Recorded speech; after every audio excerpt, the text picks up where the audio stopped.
বান্দা যখন সেজদা দেয় তো আল্লাহ তাআলা ওই বান্দা মহব্বত করে পিঠে মাথায় কুদরতি ভাবে আল্লাহ যেন হাত বুলায়,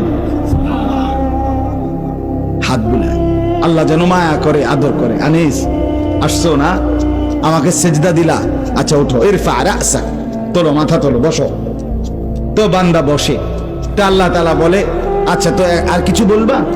তো বান্দা বলে, আত্তাহিয়াতু লিল্লাহ ওয়াসসালাওয়াতু ওয়াত-তাইয়্যিবাত। আল্লাহ বলে, আচ্ছা আমার প্রশংসা করছো, ঠিক আছে, খুশি হলাম, আর কিছু? তো বান্দা এবার বলে, আল্লাহুম্মা সাল্লি আলা মুহাম্মদ ওয়া আলা আলি মুহাম্মদ, মানে পুরাটা আর কি। তো এবারে আল্লাহ বলে, মাশাআল্লাহ, আমার বন্ধুর প্রতি দুরূদ পড়লা, আমি তাতেও খুশি হলাম, আর কিছু বলবা? তো এবার বান্দা বলে, রব্বুল আলামিন, সেজদা দিয়ে আপনার কাছে আসলাম, আপনার প্রশংসা, আপনার বন্ধুর প্রশংসা করে আপনার খুশি অর্জন করলাম। এইবার আমার মূল চাওয়া আছে, আল্লাহুম্মা ইন্নী যালামতু নাফসি যুলমান কাসীরা, আমি না বড় বেশি নাফরমান মাওলা, আমার গুনাহ অনেক বেশি, আমার পাপ অনেক বেশি, আমি খুব বেশি গুনাহ করেছি, আর আপনি ছাড়া আমার মাফ করার কেউ নাই। এখন আপনার এত কাছাকাছি হয়ে আমি আল্লাহ আপনার কাছে মাফ চাই, ফাগফিরলি মাগফিরাতাম মিন ইনদিক, আপনি আমারে মাফ করে দেন।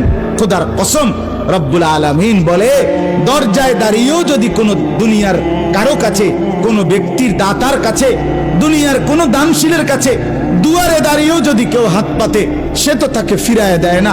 আর আমি যার মাথায় হাত বুলাইলাম, মার পিঠে হাত বুলাইলাম, আমার এত কাছে আইনা বসাইলাম, তাকে আমি ফিরায় দেব কেন?